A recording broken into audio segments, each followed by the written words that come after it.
बिस्मिल्लाहिर्रहमानिर्रहीम।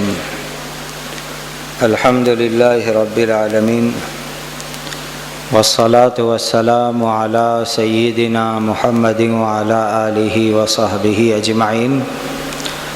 क़ाल रसूलुल्लाहि सल्लल्लाहु अलैहि वसल्लम इरहमू मन फिल अर्द यरहमुकुम मन फिस समा औ कमा क़ाल अलैहि सलातु वस्सलाम।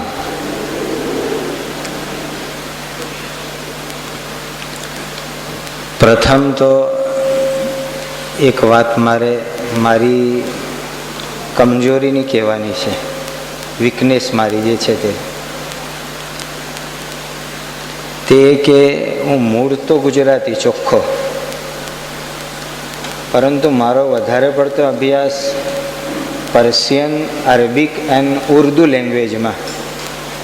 એટલે મારી ભાષા બોલવામાં ઘણા બધા શબ્દો ઉર્દુ અને અરેબિકના આવે છે, એટલે કે મારા ભાષાથી જ હું સુમેર અને સમન્વય તમારા સમક્ષ રજૂ કરીશ। ભાષાથી, મારી ભાષાથી સુમેર અને સમન્વય હું તમારી સમક્ષ રજૂ કરીશ। અને અધૂરામાં પૂછું, આજે શુક્રવાર, એટલે શુક્રવારે બપોરે અમારે અરબી ભાષામાં અઠવાડિક પ્રવચન આપવાનું હોય, તે પણ હું કરીને આવ્યો છું। તેના લઈને મારી એક કમજોરી છે, વીકનેસ પોઈન્ટ છે મારો, જે પહેલો મેં તમારા આગળ રજૂ કર્યો છે। પરંતુ એક સુમેળ છે કે ભાષાકીય સુમેળ અને સમન્વયથી હું મારું પ્રવચન શરૂ કરું છું। બહુ જ આનંદ થયો માનનીય કાળુભાઈને સાંભળીને। મને તો એવું લાગ્યું કે કાળુભાઈએ જે વાતો કરી તે ઉજ્જવળ ભવિષ્યની હતી, એટલે એવાનું નામ રાખનારે કદાચ ભૂલ તો નહીં કરી હોય એવું મને લાગ્યું કે આટલા ઉજ્જવળ ભવિષ્યની વાતો કરે તો ભલે નામથી આ જગતમાં કંઈ નથી, સૌ કંઈ બધું કાર્ય અને કર્મથી જ થાય છે। એટલે હું તમને આ બાબતે ખૂબ ખૂબ અભિનંદન આપું છું।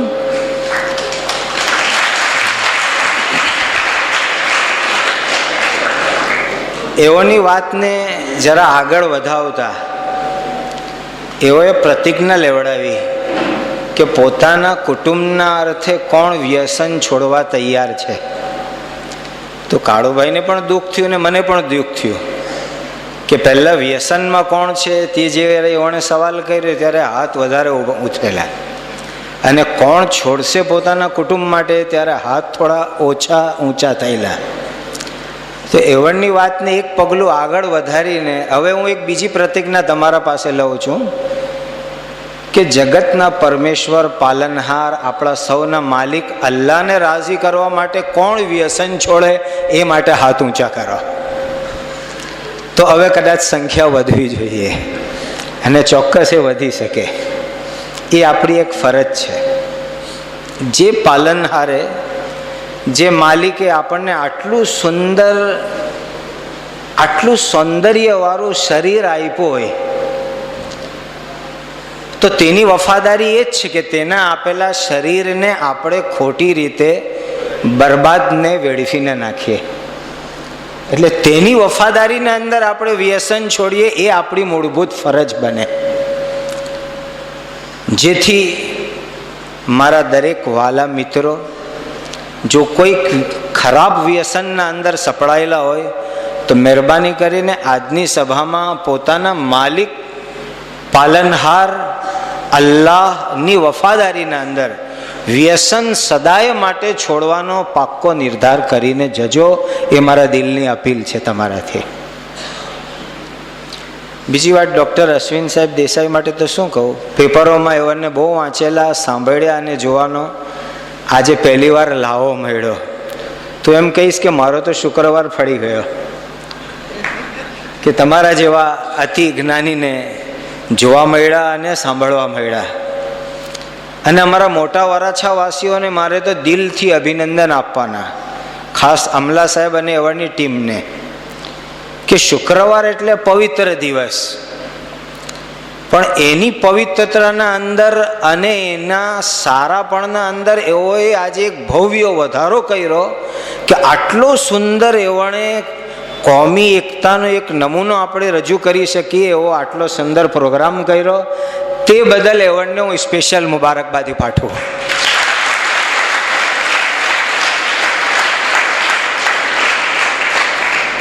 કે ખરેખર એવણે શુક્રવારની સાચી ઉજવણી કરી આજે, કે એક પવિત્ર દિવસને અતિ પવિત્ર અને સુંદર દિવસને અતિ સુંદર એવણે બનાવ્યો.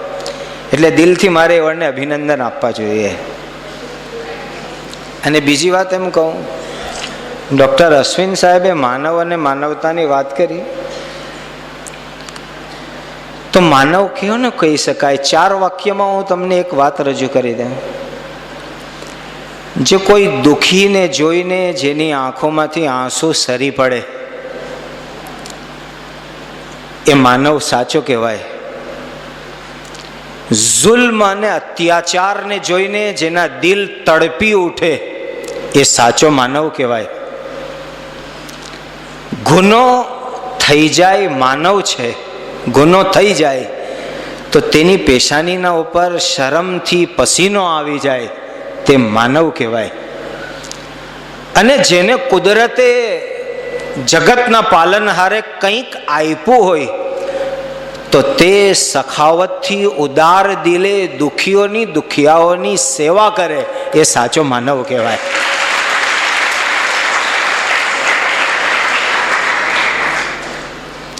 બહુ જ સુંદર એવણે એક ઉદાહરણ આપ્યું. તે ઉદાહરણમાંથી મારે તમને એક જ નસીહત, એક પ્રેરણા આપવાની છે. એવણની જ વાતને આગળ વધારતા કે એવણે 5 આંગળીની એક વાત કરી કે જે સૌથી મોટી આંગળી તેણે સૌથી વધારે વળવું પડે તો શક્તિ પેદા થાય. આજે શુક્રવારનો દિવસ છે. હું પાક્કો રાષ્ટ્રપ્રેમી માણસ છું. મારો હોટ ફેવરિટ ટોપિક આજના દિવસોના અંદર કેવી રીતે ભારત દેશને આપણે બચાવવો અને કેવી રીતે આપણા દેશના અંદર કોમી એકતા થાય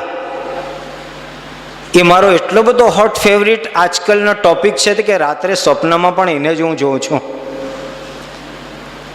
તો એ જ એવણની એક વાતને આગળ વધારતા કહું,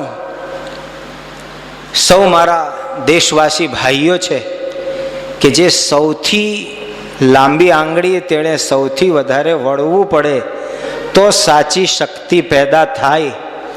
આ દેશના અંદર સૌથી વધુ સંખ્યાબળ જેની પાસે છે તેઓ વળશે તો આ દેશને સદાના માટે સાચી શક્તિ જોવાના માટે મળશે.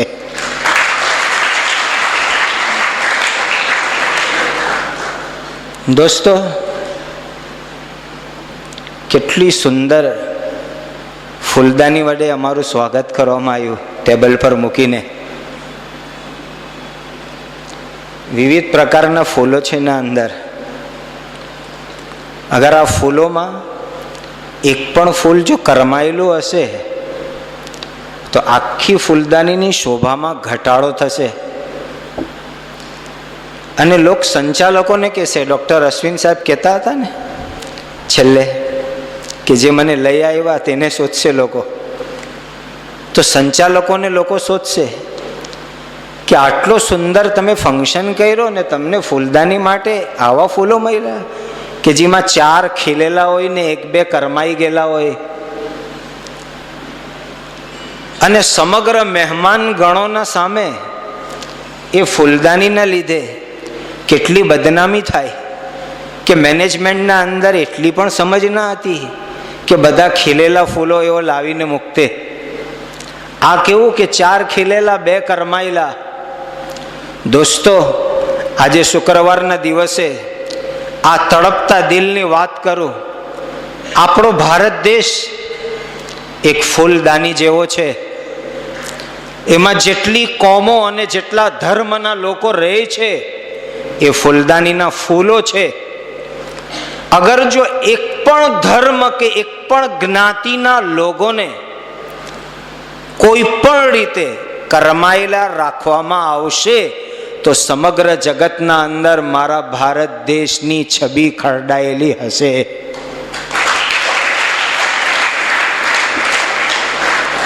કેવી રીતે ઇકબાલના સપનો આપણે લોકોને બતાવીશું?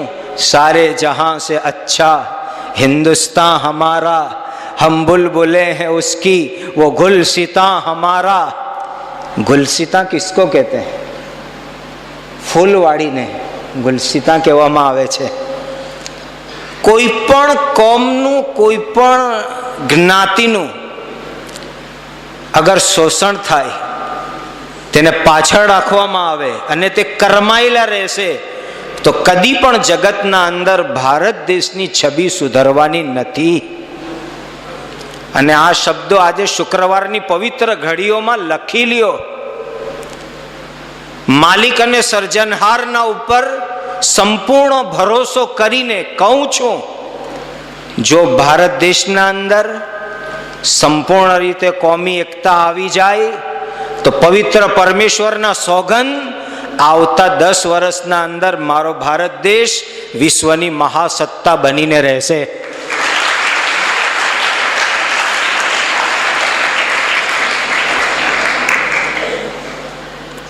દોસ્તો, આ સંસ્થાને કેટલી મુબારકબાદી આપવી ઘટે, શબ્દો નથી. માણસ જીવનની મૂળભૂત જરૂરિયાત પાણી તો આ સંસ્થા વડે પૂરી થાય.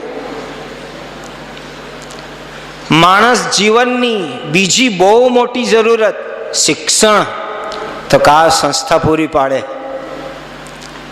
અને માણસ કોઈ કારણથી માંદો પડે, બીમાર થાય તો આ સંસ્થાના લોકો સેવા કરે. પાણી, શિક્ષણ, મેડિકલ, આ મૂળભૂત અને અત્યંત જરૂરી સેવાઓ, અને તે પણ અમલા સાહેબ તમારી સમગ્ર ટીમને કરોડો કરોડો મુબારકબાદ.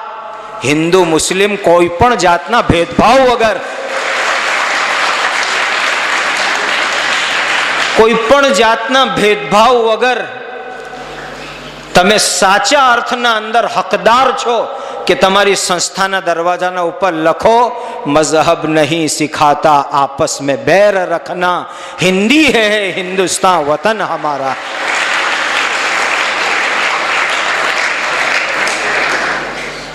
અમલા સાહેબ, તમે મને આમંત્રણ પત્રિકા મોકલેલી અને સાથે મને એક લેટર મોકલેલો. હું તો જોઈને દંગ પામી ગયો.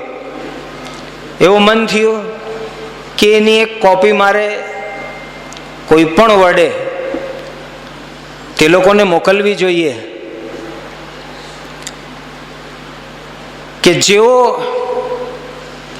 આજે આપણા દેશને વિનાશ તરફ લઈ જઈ રહ્યા છે, કે તેના અંદર આ સંસ્થાની રિપોર્ટ છાપવામાં આવી હતી અને આંકડાકીય માહિતી હતી, અને તે આંકડાકીય માહિતીથી એ વાત ફલિત થતી હતી કે આ સંસ્થાની પાણી, મેડિકલ અને શિક્ષણની સેવાઓથી લાભ લેનારા વધારે મોટી સંખ્યાના અંદર હિન્દુ ભાઈઓ છે. કસમ ખાઉં છું, સોગંદ ખાઉં છું પવિત્ર પરમેશ્વરના, કે એ વાક્ય વાંચીને મારા દિલના અંદર જે ખુશી થઈ હતી કે મુસ્લિમો, તમે લાખો ને લાખો સલામના હકદાર છો કે તમે કોઈ પણ જાતના ભેદભાવ વગર હિન્દુ મુસ્લિમ દરેકની બહુ મોટા પાયા પર સેવાઓ કરી રહ્યા છો. કેટલું સુંદર ઉદાહરણ છે કોમી એકતાનું. પછી આજે કોઈ પણ મદરેસાનો શબ્દ કોઈ સાંભળે એટલે તરત મગજના અંદર એવી ક્લિક થાય કે કોઈ આતંકવાદીનો અડ્ડો તો નહીં હશે. તરત જ મગજમાં એવી ક્લિક થાય. કેમ કે દુઃખની વાત એ છે કે આપણે એકબીજાને મીડિયાથી વધારે ઓળખીએ છીએ, આવા બેસીને ઓળખતા હજુ થયા નથી. જેથી બહુ જ જરૂરત છે આજના સમયની કે મીડિયાથી હટીને આપણે એક મંચ પર, એક હોલમાં અને સાથે બેસીને એકબીજાને સમજીએ અને એકબીજાના દિલની વાતો આપણે સમજીએ. એની આજે બહુ જ અત્યંત જરૂરત છે આજના સમયની. તો તમને ખબર પડશે કે મદ્રેસો અને તેના સાથે હાઈસ્કૂલ શબ્દ લાગ્યો હોય તો તે કેટલું સુંદર કોમી એકતાનું વાતાવરણ હોય તે તો ખરેખર આ સંસ્થાના અંદર આવીને જ સમજના અંદર આવે. दोस्तों, अगर जो देश को हमको बचाना है અને ઇકબાલનું સ્વપ્ન જો हमें પૂરું કરવો હોય, सारे जहां से अच्छा हिंदुस्तान हमारा, हम बुलबुले हैं उसकी वो गुलसिता हमारा, તો પહેલી મારી એક વાત સાંભળી લેજો. આજે આ સમાજના અંદર ઘણા લોકો એવા મળશે જે પોતાના સ્વાર્થ ખાતર કામ કરતા હોય, પોતાની ફેમિલીના માટે કામ કરતા હોય કે માત્ર પોતાના સમાજના અર્થે કામ કરતા હોય. દોસ્તો, આવો આજના ફંક્શનથી એ મક્કમ નિર્ધાર લઈને ઉઠો. પોતાના સ્વાર્થ, પોતાની ફેમિલીના સ્વાર્થ કે પોતાની એક કોમના સ્વાર્થથી ઉપર ઉઠીને સમગ્ર માનવ જાતના ખાતર અમે કંઈક કામ કરવા વાળા બનશું. જે દિવસે આ ભાવનાઓ આપણા અંદર આવશે તે દિવસે ખરેખર સારે જહાં સે અચ્છા હિન્દુસ્તાન હમારા આપણે દુનિયાને કહી શકીશું. દોસ્તો, કુરાનના વાંચનનું તમને આમંત્રણ આપું છું. મને ડૉક્ટર અશ્વિન સાહેબની વાત બહુ જ ગમી. જ્યારે અમારા કારી સાહેબ કુરાનનું પાઠન કરતા હતા ત્યારે એવું મને કહેવા લાગ્યા કે અમને સમજાવો એવું શું કહી રહેલા છે. તો મેં એવડને કહ્યું કે મેં ગુજરાતીમાં એનો સારાંશ લખ્યો છે, તમારા સમક્ષ રજૂ કર્યો છે, શાંતિથી વાંચજો. કુરાનની પહેલી પંક્તિ જ્યાંથી કુરાન શરૂઆત થાય છે, beginning of the Quran, the first verses of the Quran, અલ્હમ્દુલિલ્લાહ રબ્બિલ આલમીન. કુરાનની પ્રથમ પંક્તિના અંદર અલ્લાહને, ઈશ્વરને, રબને, માલિકને સમગ્ર જગતના, સમગ્ર ઇન્સાનના ઉપર રહમ અને મહેરબાની કરનાર બતાવવામાં આવ્યો છે. તે માત્ર મુસ્લિમના ખુદા નથી. માફ કરજો મુસ્લિમ ભાઈઓ, આ સંકુચિત વિચારધારા છે જે એમ સમજતો હોય કે તે અલ્લાહ, તે પરમેશ્વર માત્ર મુસ્લિમના છે. એ સંકુચિત વિચારધારા છે. હું એક મુફતી એટલે કે મુસલમાન ધર્મગુરુ હોવાના નાતે તમને એ સંકુચિત માનવધારાથી, વિચારધારાથી બહાર લાવવા માંગુ છું. કુરાનનું વાંચન કરો. પહેલી પંક્તિના અંદર પરમેશ્વરે સમગ્ર માનવ જાતના ઉપર રહમદિલી અને મહેરબાનીની વાતો લખી છે. અને જે પરમેશ્વરે, જે અલ્લાહે પોતાના અંતિમ દૂત હઝરત મોહમ્મદ સાહેબને સમગ્ર જગત માટે મોકલ્યા, તેઓના માટે એમ કહ્યું કુરાનની પંક્તિમાં, વમા અરસલનાકા ઇલ્લા રહમતલ લિલ આલમીન, અમે તમને સમગ્ર જગત માટે મહેરબાન બનાવીને મોકલ્યા છે. શું મુસ્લિમ, શું હિન્દુ, અરે માનવ જાતથી આગળ વધીને પ્રાણીઓ, પક્ષીઓ, તેઓના માટે પણ અમે તમને રહમત અને મહેરબાન બનાવીને મોકલવામાં આવ્યા છે. જે દિવસે આપણે સમગ્ર માનવ જાત, બલકે સમગ્ર સર્જન મખલૂક ના માટે વિચારતા થઈશું, તે દિવસે આપણો ભારત દેશ સમગ્ર જગતમાં ઝગમગાતો હશે. બીજી એક વાત મારે કહેવી છે. ડૉક્ટર અશ્વિન સાહેબ, કાળુભાઈ અને મારા વડીલ શ્રી, એક મારી વાત તમને મારે રજૂ કરવી છે. જુલ્મ અને અત્યાચારને માત્ર સાંભળવું અને તેના વિરુદ્ધમાં અવાજ નહીં ઉઠાવવો એ પણ એક પ્રકારનો જુલ્મ છે. જુલ્મ અને અત્યાચારને માત્ર સાંભળવું, તેના વિરુદ્ધ અવાજ નહીં ઉઠાવવો એ પણ એક જુલ્મ છે. તમારા જેવા સાચા માણસોએ, આપણે બધાએ સાથે મળીને આપણી ખુરશીઓ છોડીને સમાજમાં અને મેદાનમાં આગળ આવવું પડશે. તે દિવસે આપણે ત્યાંથી જુલ્મ અને અત્યાચાર ખતમ થશે, નેસ્ત નાબૂદ થશે અને જે દિવસે અત્યાચાર અને જુલ્મ નેસ્ત નાબૂદ થશે તે દિવસે આપણે જગતને કહી શકીશું, સારે જહાં સે અચ્છા હિન્દુસ્તાન હમારા, હમ બુલબુલે હૈ ઉસકી વો ગુલસિતાં હમારા. એક વાર્તા કહું તમને, વાર્તા નથી, બહુ બોધદાયક વાત છે. એક પોપટ રાજા ને એક પોપટ રાણી, એ બંને જણા એક જગ્યાએ ગયા જંગલમાં ફરતા ફરતા. તો ત્યાં બધું ઉજ્જડ ને વેરાન હતું, બધા વૃક્ષો બી સુકાઈ ગયેલા, પાતરા બી ખરી ગયેલા, એકદમ ઉજ્જડ ને વેરાન લાગે. તો પોપટ રાજા અને પોપટ રાણી બંને આપસમાં ધીમે ધીમે વાત કરે, કેવું લાગે છે કે અહીં કોઈ ઘોડ આવ્યું હશે, જેના લીધે અહીં બધું ઉજળી ગયું છે, ઉજ્જડ ને વેરાન થઈ ગયું છે. કે અમુક લોકો શુકન ને અપશુકન બધું માનતા હોય, પરંતુ ભવિષ્યને તકદીર તો સર્જનહારે જ બનાવેલી હોય. તો બીજી એક ડાળકી પર, બીજા એક વૃક્ષ પર એક ઘોવડ બેઠેલું હતું. તેણે શાંતિથી આ બંનેની વાર્તા સાંભળી. જો કે બે પ્રેમી વાર્તા કરતા હોય તો તેઓની વાત આપણે સાંભળવી બી નહીં જોઈએ, પણ તે ઘોવડે સાંભળી લીધી કે પોપટ રાજા ને પોપટ રાણી એવું કહે છે કે આ કોઈ ઘોવડ અહીં આવ્યું હશે, જેના લીધે આ બધું ઉજ્જડ ને વેરાન થઈ ગયું. તો ઘોવડ ત્યાંથી ઉડીને આવ્યું અને પોપટ રાજા ને પોપટ રાણીના વચ્ચે બેસી ગયો. ને પછી કહ્યું, તમે ક્યાંથી આવ્યા છો? તે લોકો, અમે આટલા દૂરથી ઉડીને આવ્યા છે. ભલે પધાર્યા, મહેમાન, ગેસ્ટ, વેલકમ. હું તમને ઇન્વાઇટ કરું કે આજે બપોરનું ભોજન મારી જોડે લઈ લેજો. તો કા ભલે, તમારું આમંત્રણ અમને માન્ય છે. ભોજન પર બેઠા.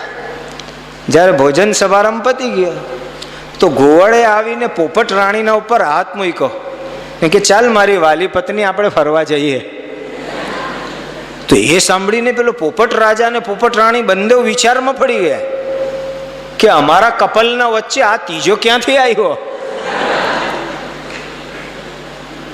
કે આ કોણ નવો આવ્યો? તો બંને જ્યારે આશ્ચર્યની નજરે જોવા લાગ્યા તો પેલો ઘોવડ પૂછ્યું કે તમે બંનેને આશ્ચર્ય કેમ થાય છે? તો પોપટ રાજા કે આ તો મારી રાણી છે, ને રાણી કે આ મારો રાજા છે, તારા સાથે તો અમારો કોઈ સંબંધ જ નહીં કે તું અમારા પર દાવો કરે. ઘોવડ કે ના, એ મારી જ પત્ની છે, એ મારી જ છે. ડિસ્કસ ચાલી, ખૂબ ઝઘડો થયો. તો ઘોવડ એક બહુ જ સારી વાત કરી કે ચાલો આપણે કોર્ટમાં જઈએ ને જજ પાસે એનો ચુકાદો લઈને આવીએ કે આ પોપટ રાણી ખરેખર છે કોની. તો કે ચાલો જઈએ કોર્ટમાં. ગયા કોર્ટમાં અને જસ્ટિસના સામે જઈને બધાએ પોતપોતાની વાતો રજૂ કરી. સમગ્ર વાતો સાંભળીને અંતે જજે એ ચુકાદો આપ્યો કે આ પોપટ રાણી એ પોપટ રાજાની નથી, એ ઘોવડની છે. જોજો, આજના સમયને અનુરૂપ હું કંઈક વાત તમને કહી રહ્યો છું, સમજવાવાળા માટે ઘણી બધી વાત છે એના અંદર. જ્યારે આ ચુકાદો આવ્યો તો બિચારા પોપટ રાજાના માટે તો રડવાના દિવસો આવ્યા. બિચારો ચૂપચાપ રડતો રડતો એક રસ્તા પર ચાલી નીકળ્યો. જ્યારે થોડા પગલા તે ચાલ્યો તો પોપટ રાણી, ઘુવડ રાજા પાછળથી બૂમ પાડે, અરે પોપટ રાજા જરા થોભી જાઓ, તમારી રાણીને સાથે લઈને જાઓ, ક્યાં એકલા ચાલ્યા? તો પેલો પોપટ રાજા એમ કે મારા જખમના ઉપર તમે મીઠું ન નાખો. તો કેમ? જેની સાથે મેં આટલા પ્રેમાળ જીવન ગુજાર્યું, આજે આ કોર્ટે એવો ફેસલો આપ્યો, ચુકાદો આપ્યો કે એ તો ઘુવડની છે, મારી નથી, એટલે મારા માટે રડવાના દિવસો આવ્યા. થોડી વાર પછી પોપટ રાજાએ જઈને સચ્ચાઈનો સ્વીકાર કરતા કહ્યું, ઘુવડ રાજાએ પોપટ રાજાને કાનમાં સચ્ચાઈનો સ્વીકાર કરતા કહ્યું, માફ કરજો, હું દિલગીર છું, એ પોપટ રાણી ખરેખર તમારી જ છે. તો મારે તો તમને એક વાત સમજાવી હતી કે ઘુવડના બેસવાથી કોઈ જગ્યા ઉજ્જડ થતી નથી. જ્યારે જગતમાંથી ઇન્સાફ ખતમ થાય છે ત્યારે જગત ઉજ્જડ બની જાય છે.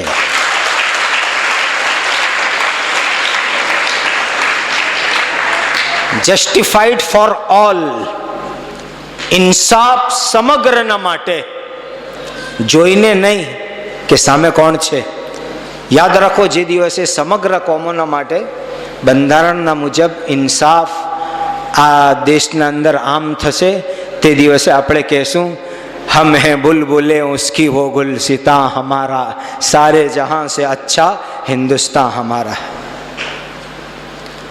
દોસ્તો, ભેદભાવ, સુમેળ, સમન્વય એની આજે અતિ તાતી જરૂરત આપણા દેશને છે. હું તમને કહીશ કે દરેક ક્ષેત્રના અંદર સુમેળ, સમન્વય અને એકતા જ્યારે આપણા દેશના અંદર આવશે, આપણો દેશ પ્રગતિના શિખરો સર કરતો રહેશે અને કોઈ આપણા દેશની પ્રગતિને કદી રોકી ના શકે. અને એક વાત, મહાત્મા ગાંધીજીનું નામ લીધું હતું, મેં એક પુસ્તિકા આપી છે તમને. મારા પાસે સમય નથી, બાકી હું તમને ઇતિહાસના રેફરન્સના સાથે બતાવતે. આ પુસ્તિકામાં મેં રેફરન્સ આપ્યા છે.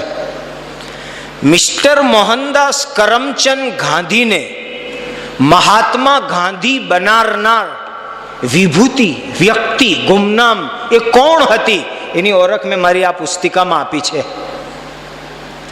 મોડે મોડે પણ કેન્દ્ર સરકારે એઓના સન્માનમાં થોડા સમય પહેલા એક ટપાલ ટિકિટ બહાર પાડી છે અને તેના વિમોચન સમારંભમાં સદભાગ્યે હું દિલ્હીના અંદર હાજર હતો.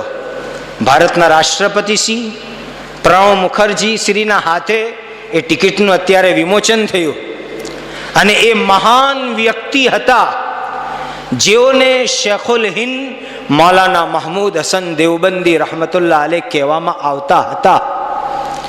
મારી ઓળખ આપવામાં એક વાત એઓએ કહી હતી કે જગ વિખ્યાત યુનિવર્સિટી દેવબંદથી મેં મુફતીની ડિગ્રી પ્રાપ્ત કરી છે. એ યુનિવર્સિટી જે 1867 ઈસવીમાં એની સ્થાપના થઈ હતી, એ યુનિવર્સિટીથી પહેલા સ્નાતક અને પીએચડી થનાર એ શેખુલ હિન્દ મૌલાના મહમૂદ હસન દેવબંદી હતા, જેઓએ મિસ્ટર મોહનદાસ કરમચંદ ગાંધીને મહાત્મા ગાંધી બનાવ્યા હતા. એ ભારત દેશના મહાન સપૂત રાષ્ટ્રપતિ શ્રીના શબ્દો છે, જે રેકોર્ડના અંદર પર છે कि भारत देश को गर्व है कि ऐसी व्यक्ति हमारे देश की जमीन के ऊपर पैदा हुई.